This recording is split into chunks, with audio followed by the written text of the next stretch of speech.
염소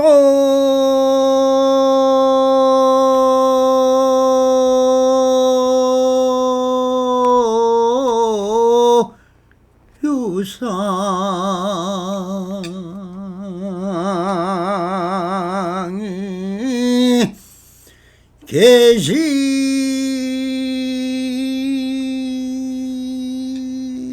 험하니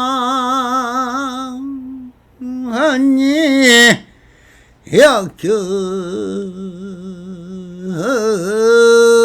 재상 비상하면 척견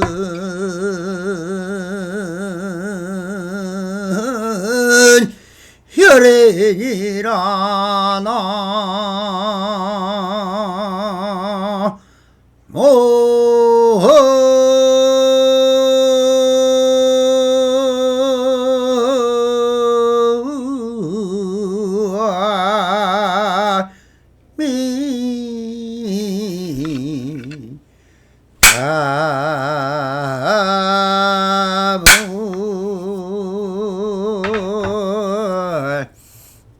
반갑습니다. 시방벗게 편만하신 우리 불보살님들과 오늘도 이렇게 불불상응하옵니다. 평상심이 또입니다. 언제나 안심인명하시어서 본불볼락하옵소서. 바람이. 자, 오늘도 조사선 사거로 임예로 행록 제1편의 세 번째 단락 호랑이 수염을 뽑는구나 하는 주제로 본문을 따라 임재스님의 깨달음을 한번 감면해 보도록 하겠습니다.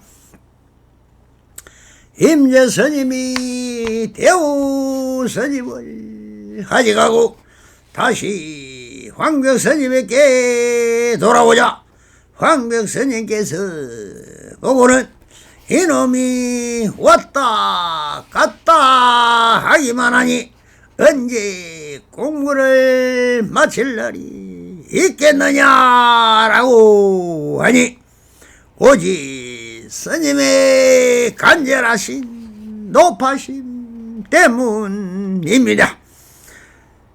인사를 마치고 곁에서 있으니 황벽스님이 물었다. 어디를 갔다 왔느냐? 지난번에 스님의 자비하신 가르침을 듣고 대우 스님을 뵙고 왔습니다. 대우가 무슨 말을 하더냐? 임재 스님이 지난 이야기를 말씀드리니 황벽 스님이 말하였다. 어떻게 하면 대우 이놈을 기다렸다가 호되게 한방 패줄까라고 하니 무엇 때문에 기다린다 하십니까? 지금 바로 한방 잡수십시오 하며 바로 손바닥으로 후려쳤다. 황벽 스님께서 이 미친놈이 다시 와서 호랑이의 수염을 뽑는구나 하였다. 그러자 임재 스님이 으악 하면서 화를 하였다. 황벽 스님이 시자야 이 미친놈을 데리고 와서 선방에 집어넣어라 라고 하였습니다. 뒷날 위산 스님이 이 이야기를 하시며 앙산 스님에게 물었다. 임재가 그때 대우의 힘을 얻었는가 황벽의 힘을 얻었는가 라고 물으니 범의 머리에 올라앉았을 뿐만 아니라 범의 꼬리도 잡을 줄 안 것입니다 라고 하셨습니다.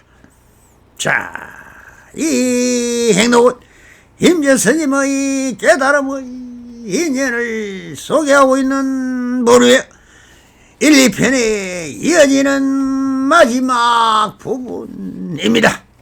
임재스님이 황묘스님에게 삼문 삼타를 얻어마고 인연이 안 되는 모양이라고 떠나려 하다 목주스님의 간절한 부탁을 들은 황묘스님이 대우스님에게 소개하려고 대우스님에게 간 임재스님이 대우스님이 왜 때렸는지 해설을 듣고 깨달음을 정득하고 대우스님의 황벽스님에게 다시 돌아가라 깨달은 후에 보임을 하라는 당부를 받고 건너와 황벽스님을 다시 배우는 장면의 내용인 것입니다.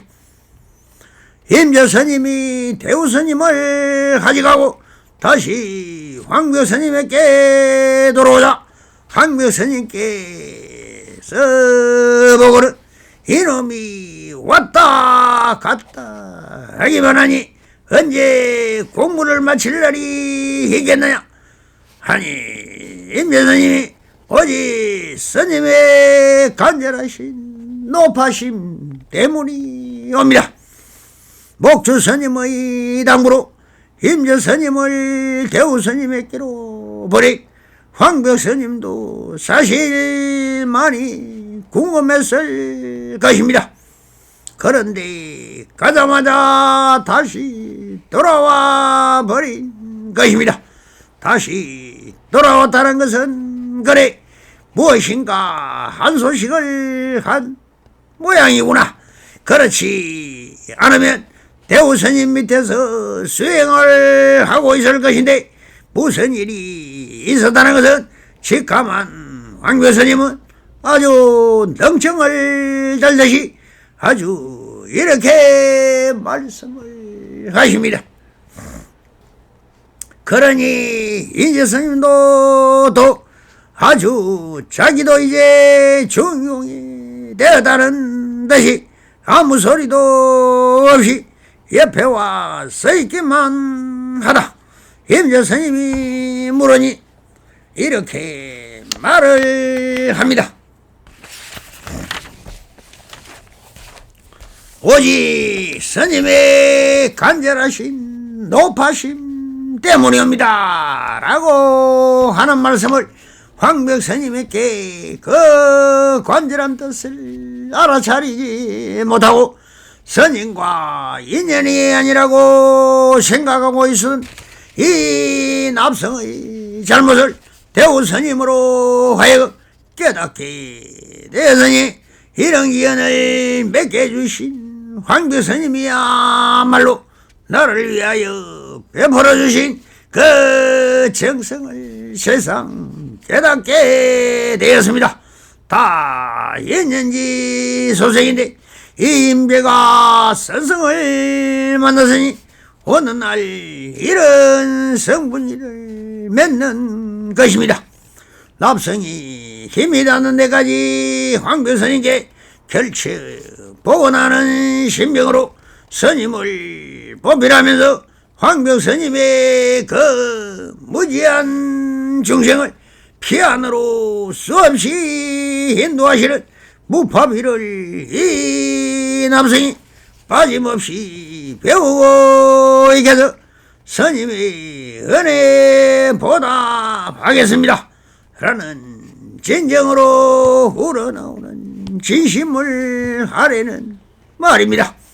참 스승과 제자의 훈훈한 정이 느껴지는 장면입니다.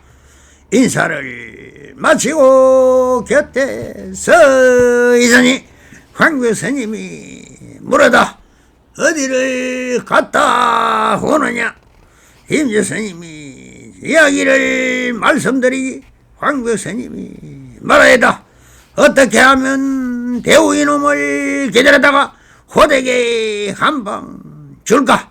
황벽 스님이 잘 알면서도 능청스럽게 묻습니다. 어디를 갔다 오냐라고 하니 임조 스님이 그거는 이를 자세히 설명을 드렸다. 그럼 그렇게 한 소식을 한 것을 알았으면 진정 깨달음을 얻은 것을 인정하든가 아니면 진정한 소식을 한 것인지 다시 확인이라도 해야 하니까 이렇게 말을 합니다. 어떻게 하면 대우 이놈을 기다렸다가 호되게 한 방을 패줄까라고 하십니다. 이 말에는 너무나 허점이 많습니다. 대우 스님에게 고마운 마음을 표현해야 하는데도 아주 시심이라도 하는 듯이 담겨있는 말을 하고 있으니 또 대우 스님이 오기를 기다리라는 말은 시간과 공간을 겨누어 선지식이 어디서 시간과 공간을 걸어온다는 말을 하고 있습니다. 호되게라고도 말도 참외심이요 한 방을 줄까라는 말도 상대보입니다. 왜 이런 말을 하고 있을까요? 이것은 다 임재스님의 깨달음을 다시 확인해 보고자 하는 자기 스스로 황벽스님의 허물을 드러내는 것입니다. 이것이 성지방편인 것이죠. 그런데 임재스님은 자기가 주인공이 되었음을 황벽스님에게 증명할 기회를 아주 황벽스님이 또 주신다는 것을 바로 알아차리고 아주 이렇게 정말 받아쳐버립니다. 무엇 때문에 기다린다 하십니까? 지금 바로 한방 잡수십시오 하니 바로 손바닥으로 흐려쳤다는 것입니다. 임재스님의 이 말과 행동 속에 다 들어 있습니다. 무엇 때문에 기다린다 하십니까? 라고 하는 말은 시간과 공간이 어디에 있습니까? 지금 여기밖에 없는데 무슨 기다린다는 말을 하십니까? 라는 뜻으로 말을 하고 있습니다. 지금 바로 한방 자십시오 라고 하는 것도 또한 지금 여기 있는 그대로가 있을 뿐이라는 것이며 손바닥으로 후려쳤다는 것은 이심전심인 것입니다. 지금 여기에 바로 촉감으로 알아차리라고 하는 행동이었으니 이 말과 행동에서 깨달은 선지식의 성지방편이 다 들어있는 말과 행동이었다. 이것으로 임재스님이 대우스님에게 가서 확철대오 해석을 인정할 충분한 합니다. 황벽스님이 알아서 보았을 것입니다. 그런데도 선사들의 특징은 다 역승경계로 하십니다. 그래 장하다 그렇게 어려운 일을 마쳤거나 장하다 장해 그래 그대야말로 무의신이다라고 해야 할 것인데 선사들은 죽을 때 한번 인정한다라고 하야되시 끝까지 사고 뵙기라 선사답게 아주 호탕하게 웃으면서 이렇게 외칩니다.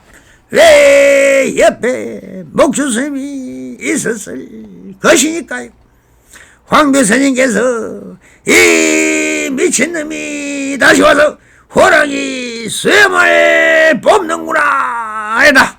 그러나 임재스님이 으악 하고 말을 하여다.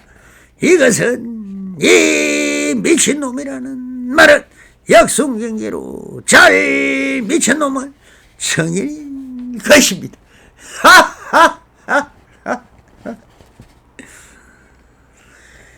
호랑이 수염을 뽑는구나 하는 것은 내가 호랑이인데 이놈이 아주 나를 올라타 내 수염을 뽑는다는 것은 바로 천하의 용이 내려와서 지금 용호 쌍방의 불꽃 튀는 싸움이 벌어지고 있다는 뜻이 됩니다. 참으로 정말 칭찬 중에도 대칭찬이요 인정 중에도 대인정인 것입니다. 이런 모습이야말로 천지가 진동하고 땅이 갈라지는 본지 풍광의 하루 다움인 것입니다. 거기에 답으로 임재스님이 화를 합니다. 아주 확인사살인 것이죠. 황벽스님은 아주 올라타 수염을 뽑고 확인사살까지 당했으니 황벽스님은 아주 당하면서도 좋아 어쩔 줄 몰랐을 것입니다. 이것이야말로 새로운 천지가 창조되는 순간이며 새로운 세상이 펼쳐질 진풍경인 것입니다. 얼씨고 절씨고 저절씨고 저얼씨고 하하하 이렇게 일진 광풍이 불고 다시 본지 환자라 다시 평생심으로 돌아와 황벽스님이 시제를 물러 이 미친놈을 선방에 집어넣어라 하는 것은 이 용 한 마리를 잘 잡으라고 소리치시는 것입니다. 황벽스님이 시자야 이 미친놈을 데리고 가서 선방에 집어넣어라 하였습니다. 참으로 아름답고 통쾌하고 어깨춤이 절로 나오는 풍경인 것입니다. 이런 풍경은 사실 3000년 만에 피어나는 우담 바라 같은 아름다운 일입니다. 바람이 여기에 첨부된 뒤에 그를 이런 일을 기화로 추가로 이 장면을 개고하면서 뒷날 선사들 사이에서 수많은 간병과 선문답이 되었을 것이라는 것을 말하고 있는 것입니다. 뒷날 위산스님이 이야기를 하면서 앙산스님에게 물어다 임재가 그때 대우의 힘을 얻었는가 황병의 힘을 얻었는가라고 범의 머리에 올라졌을 뿐 아니라 범의 꼬리도 잡을 줄 안 것입니다라고 적혀 있는 것은 위산스님도 황벽스님의 제자이며 위양스님은 위산스님의 제자이며 임재스님이 임재종을 세웠듯이 이 위산스님과 앙산스님이 새로운 한 종파의 위양종을 세웠으니 선종사상 처음으로 분파가 이루어진 것입니다. 한국 불교의 법맥으로 본다면 인도에서 중국으로 건너온 선별관 보리달마를 시종으로 석존 33조의 동양 6조 해능선설을 정지로 삼으며 달마스님으로부터 해가 성찬도시 홍인스님까지를 사실상 말해서 열애선이라고 합니다. 열애선이란 여에서 왔다고 하여 열애라 했습니다. 이 여 걸어할 여입니다. 걸어하다는 것은 바로 자연을 말합니다. 즉 우리 앞에 펼쳐져 있는 본지 풍광을 말하는 것이죠. 삼천 대천세계를 말하는 것이며 산하대기 비검조소 초목초님 대란선파로 대란 모든 무생물과 생명체를 중징하여 자연이라고 하는 것이며 사람도 그 속에 태어나 살아가고 죽어서도 이 속에서 윤회하면서 살아왔고 지금도 살아가고 미래도 살아갈 것입니다. 그러나 이 지구라는 좁은 환경이 영원할 것인가에 대하여 한번 고찰해 본다면 어떻습니까? 과학자가 아니라도 지구의 살아온 것을 본다면 사실 원래는 지구라는 것이 없었죠. 그러나 지구는 어디서 왔는가? 태양의 대폭발에서 그 폭발에 의하여 흩어진 용암 덩어리가 온 우주를 향하여 분산된 한 덩어리의 용암이라고 해야 할 것입니다. 그럼 이것이 진공 속에 변하여 용암이 식고 굳어져서 그 위에 물이라는 것이 생기나 지구를 식혀 지금처럼 사람이 살 수 있는 여건과 환경이 조성되기 때문에 이렇게 수많은 사람들이 살아가고 또 있는 것입니다. 이런 현상과 변하는 과정을 보고 12인연법을 만들어낸 것이 석존입니다. 그럼 지구는 언제까지나 사람이 살아갈 수 있을까요? 과학자들을 말하는 것을 본다면 영원하지가 않습니다. 이 지구상에 살아던 옛날의 생명체들은 생주 이멸을 계속해 갔던 것입니다.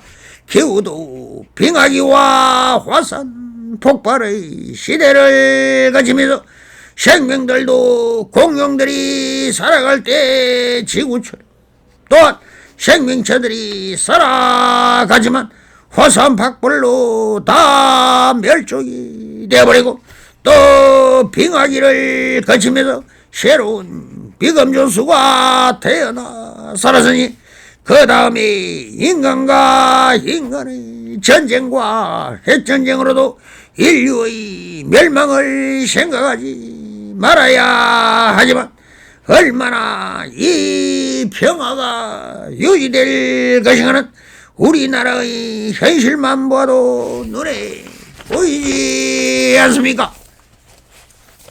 이 조그만 땅덩어리 안에 한국 민족이야 1억 명이 세상에 퍼져 살고 있지만 이북이란 나라는 국민이 죽든 살든 아랑고 하지 않고 악마가 지배한 나라가 되어 이 남한을 잡아먹기 위하여 핵을 개발하여 한치 앞을 내다볼 수 없는 일촉즉발의 시대상을 보면 어떻습니까?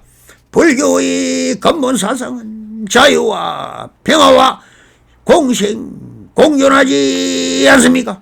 모든 것은 인간의 욕망과 욕심이 빚은 허상과 가상과 거짓과 속임수로 쓸데없는 것을 만들어 결국은 그 만들어낸 물질에 위하여 우리 인류는 멸망할 수밖에 없는 사회가 지금의 오타학시의 세상이 아니라고 할 수 있는 사람이 있다면 한번 나와 보십시오. 선불교라는 것이 무엇입니까? 석가모니의 가르침이 무엇입니까?